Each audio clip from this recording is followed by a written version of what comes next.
וירח בלילה, Thanks, Neat. השם ישמורך מכל רע, ישמור. Thank you. Okay, let's breathe. It's Thursday night. It's very exciting. Oh, and look, Heidi's there. Oh, how nice. Got Michael's iPad. There we go. And Pauline, Batsheva, I can't even see everybody now, but there we can. So we're getting there. I'm going to make this. Okay, I managed to get to town, spend some time in Deloitte and see what a wonderful world we actually live in, and really see it's actually sometimes a little bit overwhelming as to where we are and what's happening and the time in which the world is actually working. But lovely to see who's ever here with us. And as we always say, and all our visitors as well, that thank you for those who have their faces on screen, and just somehow on these funny worlds of the real worlds. Oh, thanks, Mary. The real worlds of modern technology. And then I really actually start believing, this modern technology is really something incredible. And in fact, tonight I had to get back, and I don't know how to use Uber. So I called my son to try to book me an Uber, but then they booked me an Uber from there. And then you're watching, you start looking at everybody's things and say, okay. And suddenly you're back and all this beautiful thing. And here we are preparing ourselves for Pesach. And the best part of it is that today I officially started cleaning for Pesach. I usually do at least by Rosh Chodesh. I missed it this week with all the busyness, Baruch Hashem. And I'm glad that Mary could take a break from Pesach cleaning. Well, I hope you're going to take a proper break. Just sit down, have your coffee, and just think like all the things that we can actually focus on in helping us to get there and be in a place of... So when I opened my big freezer outside today, I opened it and then I closed it. And I said, let's do the small things and the things that are actually doable. So we got that done in between. And a funny thing this week, last night, I did a chalamek for a bat mitzvah, beautiful group of bat mitzvah girls and wonderful family. And tonight, of all things, did another chalamek this afternoon at Deloitte. And I'm thinking to myself, like, why are we doing challah 2 weeks before Pesach? Anyway, the truth is what they did decide is that it was important really for people to have a bit of lightness. Let's just feel where there's so much challenge and negativity, and all their JNet, the Jewish net in Deloitte, have been focused around the war and the heaviness. And let's try and create for ourselves a little bit of space and spark and uplift ourselves. And the truth is that it is an incredible thing. And we can see what challah can actually do in terms of just connecting us. And every time we think about it, we watch the dough and we see the yeast that goes into the dough, and then we watch it all rise. And as I say, it's a good way of explaining and saying that really what we don't want that over Pesach. And we have to take sometimes ourselves and put ourselves in that place and look to see where we can rid ourselves of our own personal egos and things where we can just really say to, tell Hashem that this is where we are, and we are now ready and waiting. And we're ready and waiting for Mashiach in this time of Nisan. And we really put it all in Hashem's hands. And when we see the gifts and things that we have really been given, and we see now, we can recognize the miracles.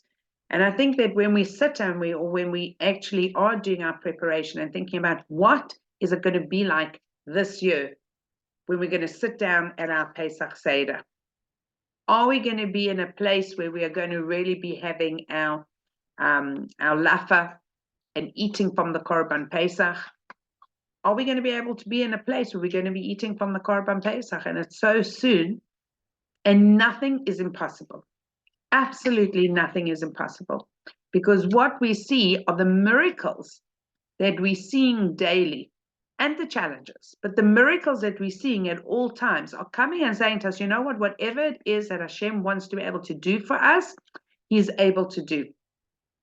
And when I see the beautiful video clip of Rav Tzvi Kushelevsky and listen to his intense way of his tefillahs that he's been davening for how many years, nothing is impossible.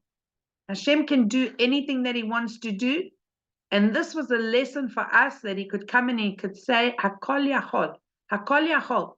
Today was the bris of Safta Lily Ebbets. I'm just looking because I can't remember his name. Safta Lily Ebbets, great grandson.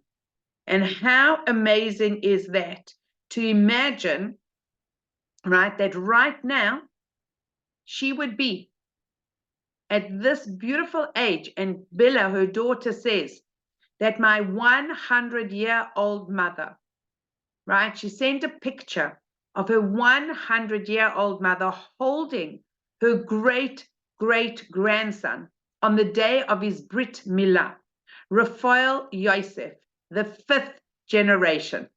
Is that just, who would have believed? We're here, we're standing. And Hitler should see this beautiful, stunning, gorgeous baby and see that this is who we are.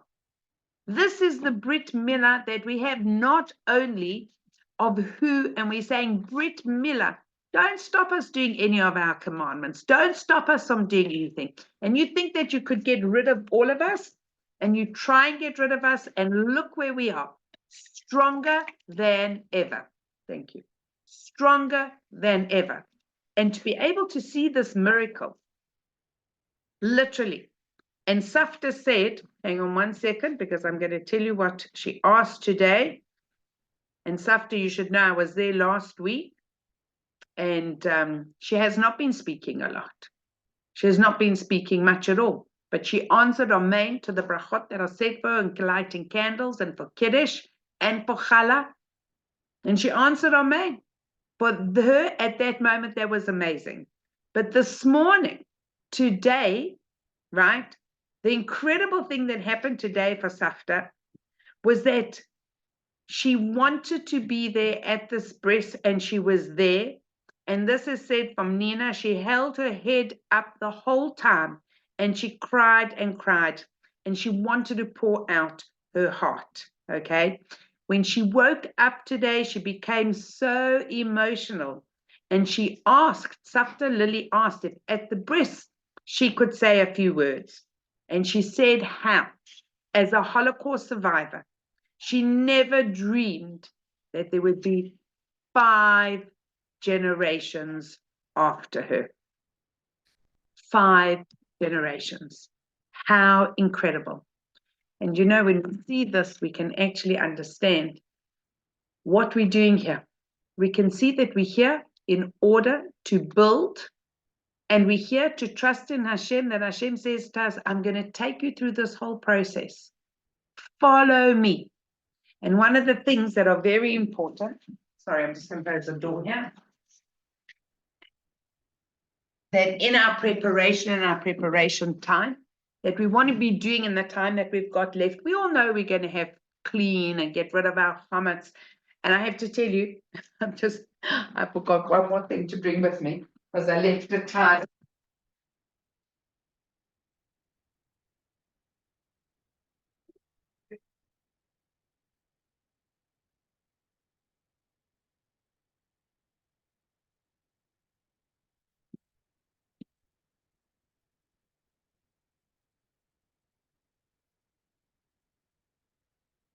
Okay, sorry. Having a little bit of a laugh at me because I was so careful in taking my easy peasy guide to Pesach with me and making sure that it was covered in plastic. And here I was, I schlepped it there. I gave people, I made them put it into plastics to keep it away from their challah, okay, because we're not always so careful. And there I was, and now I don't know, I've put it somewhere because it's so tight in a bag away that I can't actually even see it and find where it is. So where are we? Hear what we're thinking ourselves and sing. Everybody knows we're going to make for ourselves a beautiful kosher Pesach. I'm going to add and say that if anybody wants, I will send out again the YouTube for making your mayonnaise, any quick, easy recipes, your Floman simmus, anything that is quick and easy that we can do to save us time and not to put the emphasis on stressing ourselves out for making fancy things. If anybody's going away, I'm going to say to you, just make use of the fact that you are going away. Make use of the thing that you're not going to be doing the cooking and the cleaning if you're going away and not going to be doing that. And use the time carefully. It is not a holiday. Now, I'm hoping that Mashiach's already going to be here. That is my hope and prayer. That we're going to have Mashiach and we're going to be having this Pesach with Mashiach. And I don't like to say it, but when people say to me, what if not? Then I'm going to say, then we know that he's coming very, very soon. And hold on to the rope. Rabbi David Grossman told us 6 months ago, at the beginning, on Simchas Torah, after Simchas Torah, he said that the next 6 months are going to be very, very, very hard. And we know that they have been and are very, very difficult and challenging. But he said, but Nisan is going to be what? Nisan is going to be the time for the Geula. So again, when Rebbetzen Riegler said to me 3 weeks ago, Joanne, it's time to come home. I believe her. It's time to come home. And we all want to go home. And why are we scared to make the move and not go home without waiting for Mashiach to come and say, okay, I'm here. Now do you believe me? It's time to come home? Why haven't we all packed our bags? And she said these words to me and she says, don't wait until Kristallnacht in England. It is a dangerous place. And then I was talking to somebody and said, well, where else do you go? There's nowhere else excepting the Holy Land.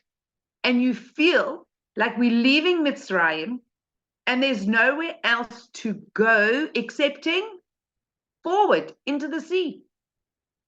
That's where we are. We're in the space right now. We are living the reality of what took place. We're living through that reality. Where do we go? And why are we so blessed? Because we know that we can get to Eretz Yisrael. And we know that Hashem is going to plan this all for us. So I listen to the words of Sarah Yocheved Riegler, and I hold on, and all 4 of my tambourines are sitting there waiting. The 4th one's not really mine, but we're going to make another one. And that tambourine is going to be the tambourine that is going to have the picture of the Beit HaMikdash. Because really now what we're all going to focus on is reminding ourselves that we have to have a bayit b'kol bayit, that the project of building the Beit HaMikdash has to remind us that even when we go away, we have to focus on the things that are important. So now that I'm not going to have to do X, Y, and Z, I'm going to have to make sure that I'm going to go through my Haggadah. I'm going to make sure that I'm going to have all my focus as I drink my 4 cups of wine and I eat the matzahs and I chew that matzah and I'm going to know what I'm praying for, what we're davening for, and thinking and focusing on our Seder. And you know what? Even if we're at home and we're going to be working, we're going to feel the work and we're going to feel the energy of that hardness of that work that we've had, and it's going to be liberating. Because we're going to say, you know what this is all for? We need to remind ourselves that we are doing this and we're keeping Torah and mitzvot. Why? Because we're focusing on coming to the time of the building and the rebuilding and the Beit HaMikdash that is going to be the ultimate place for each and every one of us in our own place of simcha and of clarity. And it's a struggle. Life is going to be, but it's going to be so simple when we're done with it. So once you've gotten through all your cleaning in such a beautiful, easy way, and I'm looking at Heidi and I'm thinking, Heidi, I don't know what your twins are up to, my love, but I can tell you, I remember cleaning my house for Pesach when I had these little twins running around and 2 others. And I was thinking, like, what are you thinking? Why are you cleaning? You know, until you get to that stage where you say, and then I remember so clearly One of my friends called me. We had been at them for Shabbos probably 3 months before, and one of the kids had dropped a cup of soup nuts. And she had cleaned everything, was ready for Pesach. And then she messaged me and she said, you know what I still found? Another soup nut, right? And we said, you know what, the beautiful thing, and that was Cholamoy, that was already, and we said, you know what, you've annulled it, and it's probably had lots of floor cleaner and everything. Don't stress ourselves out. Pesach has to be the time that Pesach is a time of our simcha. It is a chag. It is a yom tov. And to be exhausted is not the mitzvah to sit at your Seder table exhausted. Rav Scheinberg used to give his incredible share on Pesach before Purim. He used to give it before Purim, and then he would travel for the entire month of Purim fundraising and come home a few days before Pesach. So it wasn't time to give the ladies another share. But he would end off. Firstly, he gave everything that was halachically correct, no extras. So if we really need, lock up your cupboards. Do not clean things that you're not going to use. You do not have to go through all your books on your bookshelf unless you're going to be using them. Just be sensible. We don't have to drive ourselves nuts for nothing. If you keep one box of toys that you've been through, or put into a bag, a pillowcase, and put it into your washing machine, it's all you need. It's only a week. And then all your old toys come out afterwards and they become like new toys again. So why not? Okay, so what was his beautiful message? And it's a message that I think that we all have to really, really focus on. He would say like this: I wish you a kosher and Purim and a Pesach Sameach, and a happy Pesach. He said, I know your Pesach is going to be kosher, but it's got to be happy. And when we have a mitzvah deraisa to sit at the Seder table and to tell the story of leaving Egypt, we have to tell that story of Yetzias Mitzrayim, even if you're sitting there by yourself. And how many people can go back to the time of COVID when it really was by ourselves? How many people can think of their time when you literally sat by yourself and you said your Seder? And that is the thing that we've got to know. It's got to be besimcha, and we have to go through, and we have to be able to know that we have gone through the entire Haggadah to tell the story to yourself and to your children. And when we recall the story, I remember hearing for the first time many, many years ago, when it came to the time of Yetzias Mitzrayim, Lady Jacobowitz, our wonderful Rebbetzen Lady Amelie Jacobowitz, would tell the story of how they survived. They would tell the story of their survival and how all the miracles that happened along the way to them, those miracles that as they were going from place to place and through the forests, and when they thought that it was the most terrible thing that one of her twins, one of her younger twin siblings cried, and they thought, that's the end, we're gone. And the soldier they found them had pity on them and helped them over the border. We've got to remind ourselves, it's not just us going back into Egypt. It's every single person's personal story. Our stories of Yetzias Mitzrayim, your personal challenges that we come through, how hard sometimes we have to work in order to get over things that we've gone through in our lives, the Meitzarim, the narrow straits that confine us, that hold us back, that sometimes stop us from being besimcha and happy and living a full, beautiful life. Why does it hold us back? Because we're living in the hope of something that's not real. Or we're living in a place that we didn't let go of who we used to be. And this is the time that we can utilize literally for ourselves to tell your story.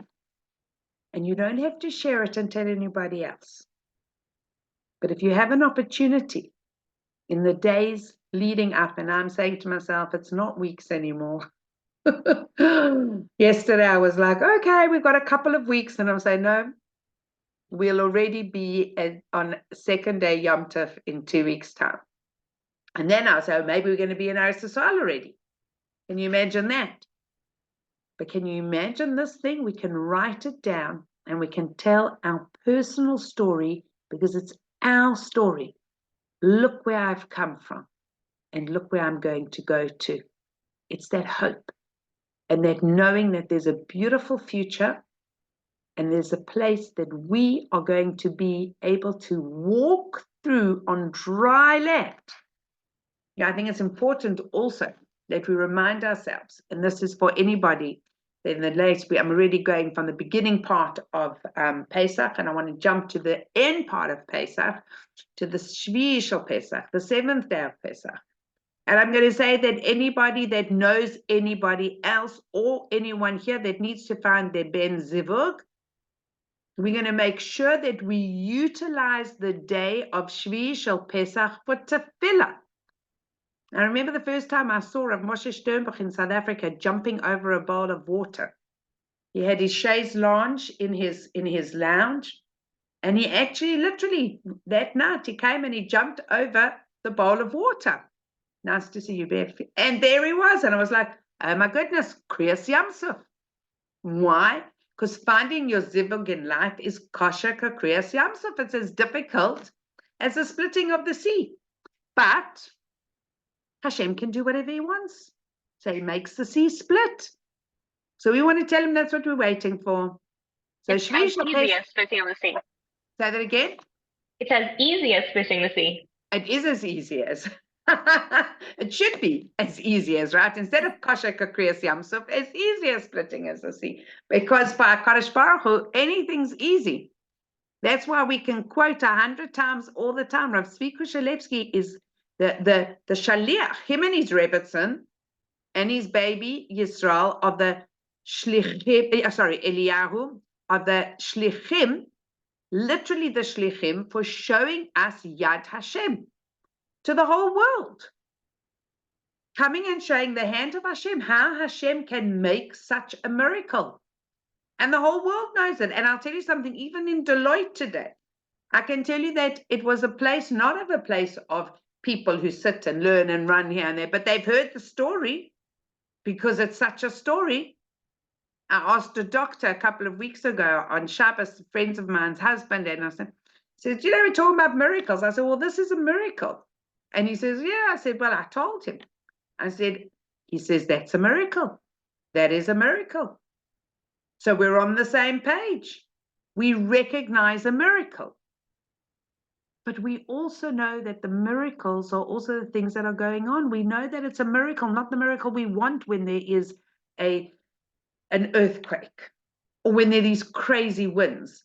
My friend Naama showed me pictures yesterday, a video in Cape Town of 44-mile winds.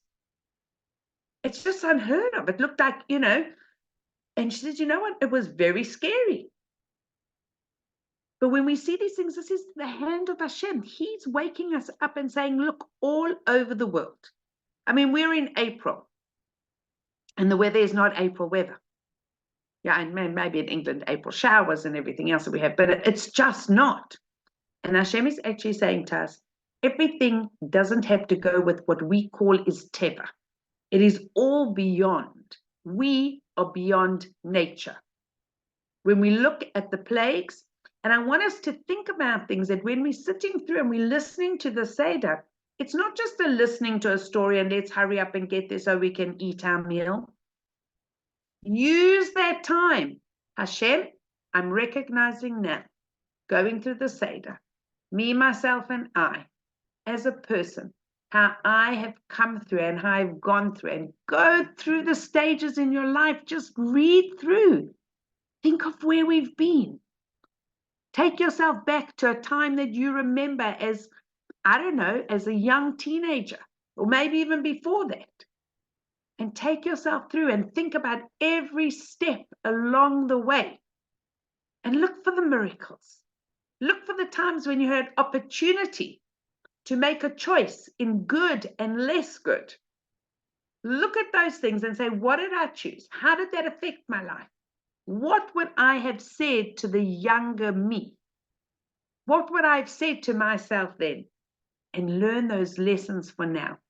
Because one of the most beautiful things that happens to us in the world and in our time now is that we have this beautiful place of internal neshama. Okay?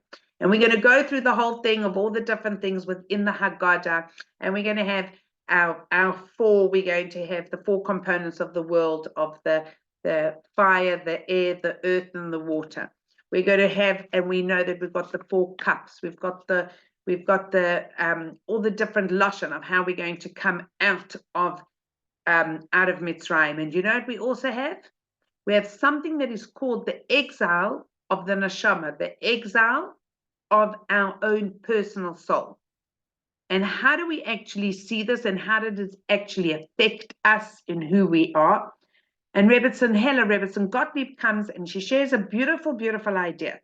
And she says sometimes we see that the number 4, right, which symbolizes the very real form of exile of our actual soul, of the neshama. Where are we?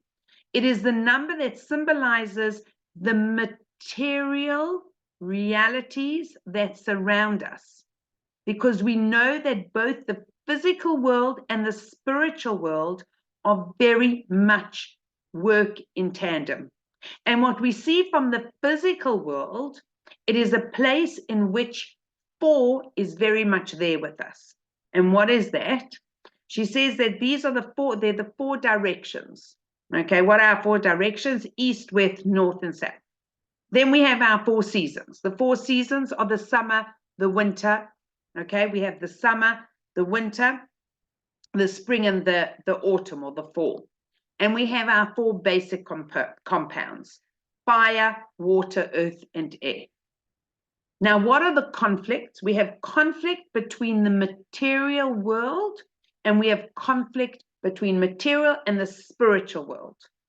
And each one can lead the soul, our little neshamas inside, okay, which actually take us into a place of exile.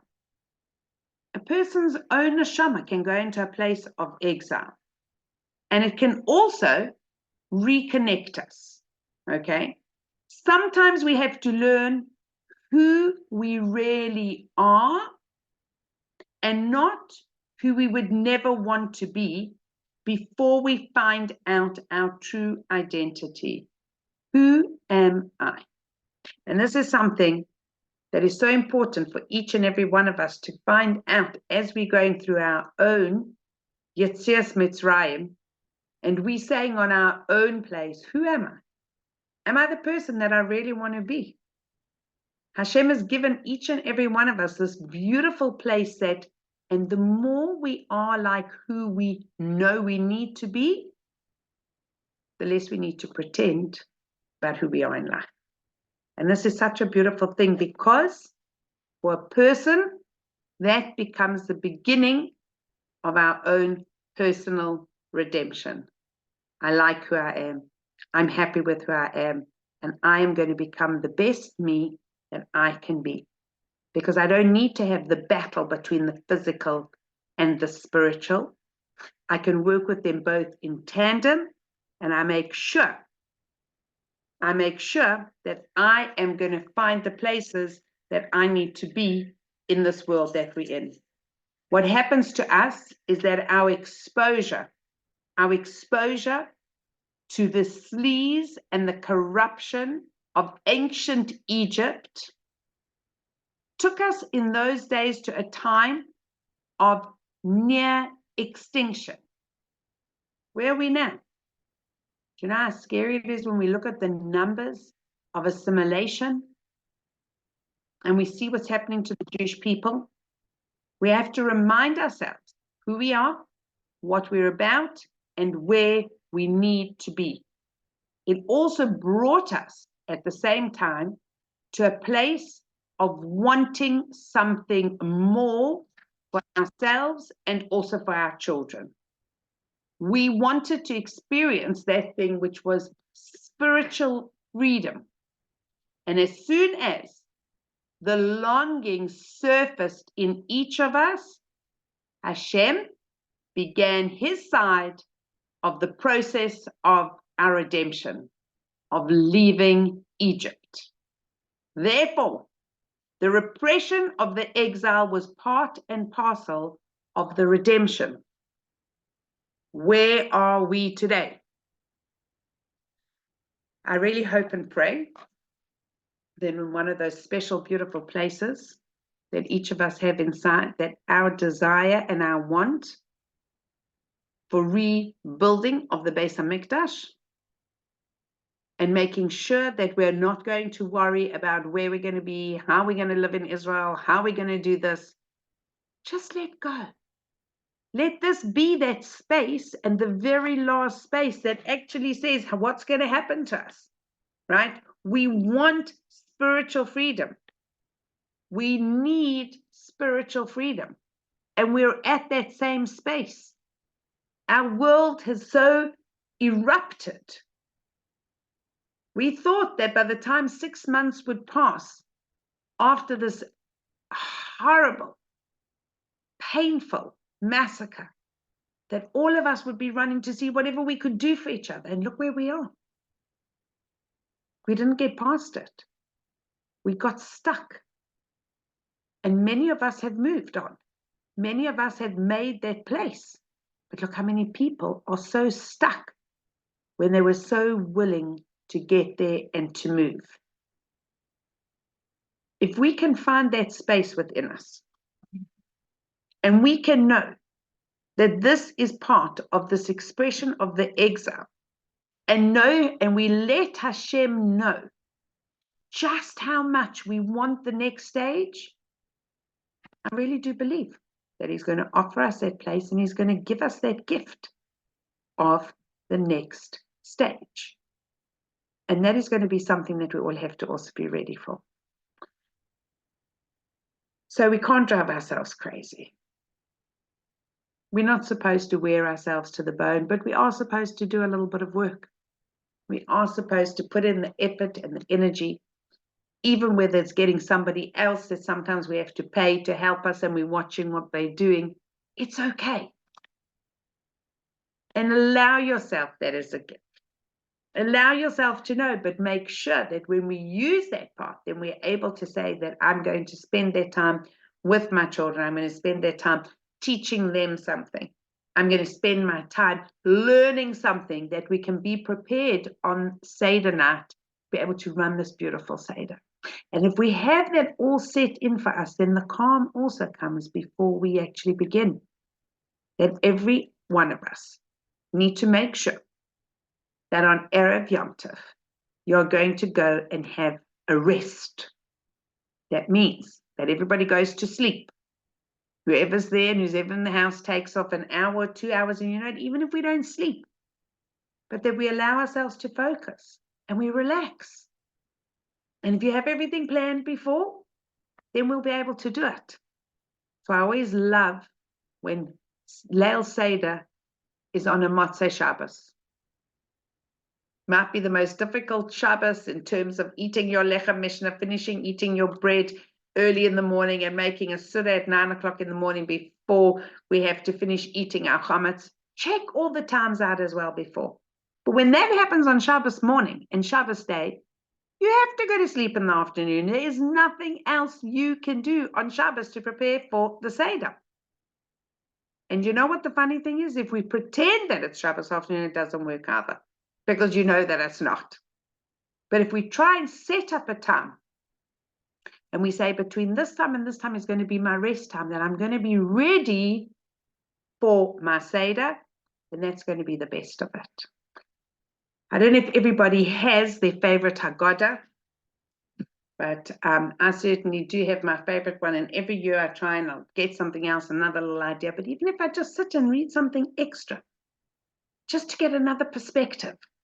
So for many years I've been using Rabbi Twersky's Haggadah, and even when I put it to the side and take something else, it's something that I'm familiar with. But we still want to be able to make time to do a little bit of reading this Shabbos afternoon, right, is a long Shabbos. We're already in time for a long Shabbos. And what amazing place. I just want to just add this. And I was just thinking about, I don't know how many, if everybody knows, Devorah Morris.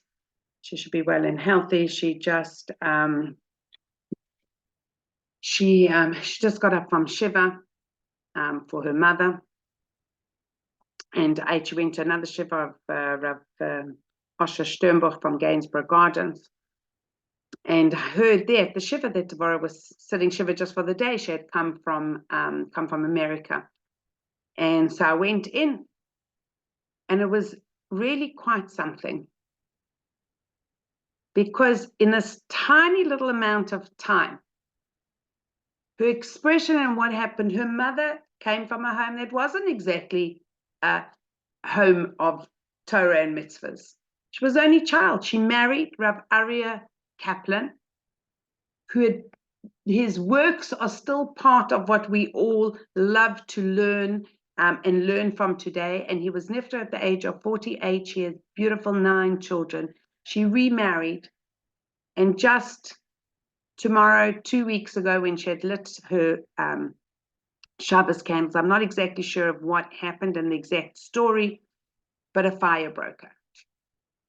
And she showed the picture of her mother's house and the pictures of the Sforim that they had. The Sforim, none of the Sforim were destroyed and burnt. And there was a picture of the attic, the loft, whatever, the attic in the house. There's a big red circle. And what does she want to say? That all her father's manuscripts were all intact. Nothing was burnt. And then she shows the picture of the family and all the family that were there, that were in the ICU, with her, singing. And you know, when we look at Hashem's gift, we can look at that and we can say, wow, that's just one person in Klal Yisrael. Look what they built. Look at the gift of these beautiful families. From what? From one person. And then you have a home. And that's what can come. So we have to look at ourselves as this beautiful nation. It doesn't matter how tiny, how small, how many people are not joining us right now. When the time comes, and we're going to be able to recognize that beautiful shofar blast, and we're going to recognize the light that's going to come after so much darkness. That is going to be the beautiful time for each and every one of us, from our personal place, from our place of wherever we are now, to that beautiful place of our redemption, of the Geula Shalema. And I can tell you one thing is for sure.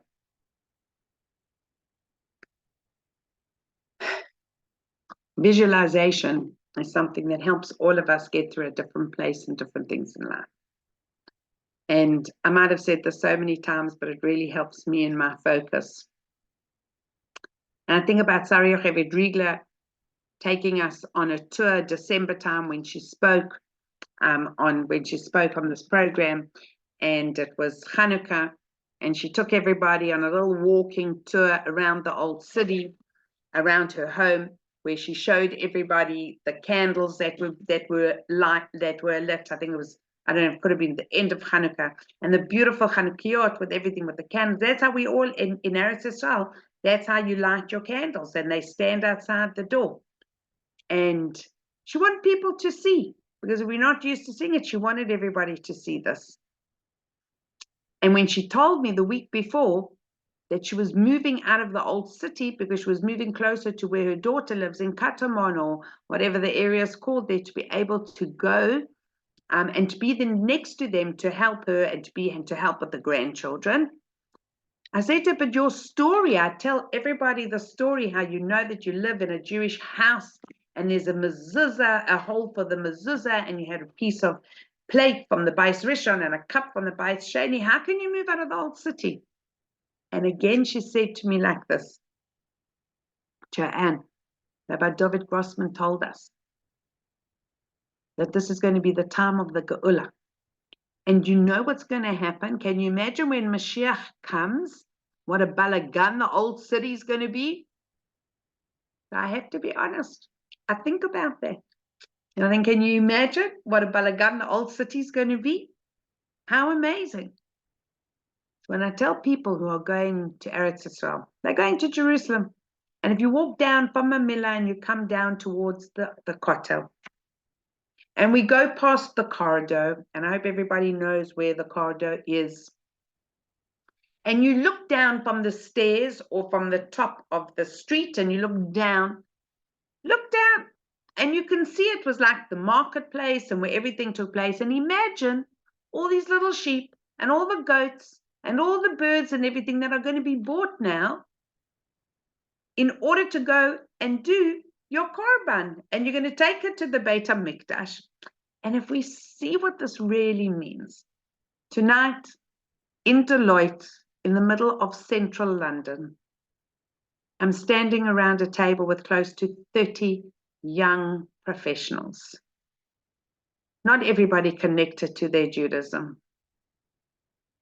But one young man, so I asked everybody if anybody is a Kohen. We've got Kohanim here and an Ashes Kohen and a Bat Kohen here on the screen with us. And I said, who is a Kohen? And this man puts up his hand. This one guy puts up his hand. And I can see his face is like, he's very happy that he's a Kohen. So I said, well, okay. The good thing is that we're all here now practicing so that we can make good challah for you when very soon you're going to be serving in the Beit HaMikdash. And we're going to bring our challah to feed you. And he had this big smile on his face. And I said, and therefore we know that the best way through a man's heart is through his stomach. So we want to give you good challah so that you go and perform the work in the Beit HaMikdash to the highest quality that we need. Can you imagine? All good things, all nice, kind people, clarity. I could think of no better way for us, each and every one of us, to be planning for the next short amount of time when we're going to be able to greet Mashiach. And we're going to be able to say to ourselves, this time now preparing for Pesach puts us in a place of just think every time we're thinking, oh, really? Think, look how blessed I am that I'm able to do this. More cooking, look how blessed I am to be able to have the food to cook. Right? And that's the way we're going to have to be able to look at this now. If anybody needs, and I'm really, really saying, if anybody really needs any help with anything, whether it's cooking, babysitting, I can't say that they're easy to find cleaners, but certainly with cooking and babysitting, right, there definitely are enough people that are around to help. So just reach out, because I don't want anybody sitting at home thinking, oh my gosh, Pesach is so hard. Of course it's hard. We have an expectation of different things, that things are supposed to come easy. It's harder. Just cooking and cleaning. Do you know how many meals we're going to be making? Okay. But when we don't look to see how fancy we've got to do and how much, just think of the simplicity of it. And the other thing is really just to reach out and say, I'd love a bit of help. It's okay. So if you want mayonnaise, or you want charoises, or you want, I'm not making challah for Pesach, so don't worry, and I'm not offering. But if anybody does want some challah rolls for this Shabbos, let me know, because I've got a lot of extra challah, and I'm very happy to make for anybody. In fact, it was quite interesting. One of the girls didn't know what to do with her dough. She said, what am I going to do? I said, what, take it home and give your challah rolls away. Put them in a little bag and just put made with love by. Because it's not just the challah rolls they're going to enjoy. It's going to be the fact that somebody thought of you and they want to do some good, kind something for you. That's who we are right now. And that's what we need to be working on. So through this beautiful time, Let's focus on making the world a better place. Focus on looking after myself, okay? And making sure that there's a little bit of self-care and self-preservation to make sure we come out smiling and that we go in smiling. And don't go in, it's going to be a little bit of extra, but let's make sure that it goes that way, okay? Couple of little things I want to just put for your Seder. Don't forget to check if anybody uses their big hand matzahs. Don't forget to make sure that they're all checked before. Good. You've got to remind me, you've got to send me a message. You want challah and mayonnaise, challah and matzah for the thing, but challah and mayonnaise for Shabbos. Just let me know. Mayonnaise is only starting when sorry, it's one of my messages. Once my kitchen's kashered, but then you'll come and pick up with the greatest pleasure. Okay. If we're organized before Seder, and however many people there are going to be at your Seder, these are the most amazing cards. I know everybody's seen them. They should have them in all the Jewish bookshops, and gives you the sizes of what you have to eat and how. And I can tell you one thing is for sure: when I have my bags of lettuce all prepared for both Sedarim, washed, checked, dry them well first with the paper towel, and then wrap them in cling film and have them already and prepared for your Seder, it just takes off. Even that salt water, please do not buy it in any of the shops. I nearly said the name of a shop, but I won't. Do not buy salt water, okay? Just let me know, and I'll remind you how to make your salt water ready for your Seder. You get so many of these lovely little tubs. You can do it as soon as your fridge is ready for Pesach. I promise you, salt water doesn't go off. So get a couple of little tubs that have the nice little lids and prepare your salt water. And it's there for the Seder. Don't forget by that time that you've done it, okay? You can boil your eggs for your Seder. And when you need to just burn the egg, just put it on the gas and don't drive yourselves mad. If you're scared of doing it, again, I'm going to offer and say, if it makes you nervous to do that, just come and tell me and I'll make it for you. Seriously, I just don't want anybody feeling in a place this year, right, that it's so hard. This year, we are all davening that before. There's a special prayer that was written by Rav Lau for our hostages. There's a Haggadah that's come out already for the hostages. And I'm saying we can have it all, but just in case, because really the thing that we want to be davening for all the time is that it won't be necessary. It will not be necessary. So rest, preparation, some spiritual sustenance, okay? And just remind myself, what am I doing? Somebody says to you, you really have to make this cake, but you know that cake's going to push you over. I really have to make another dessert. Do you know what's also okay? To cut up a melon, to buy something, and to have some yummy Pesach chocolate. And don't drive ourselves mad, okay? And that could be really my lesson that I actually think for me, for myself, to be able to take, and I've already started looking at my Haggadah already, and Shabbos afternoon, just do that.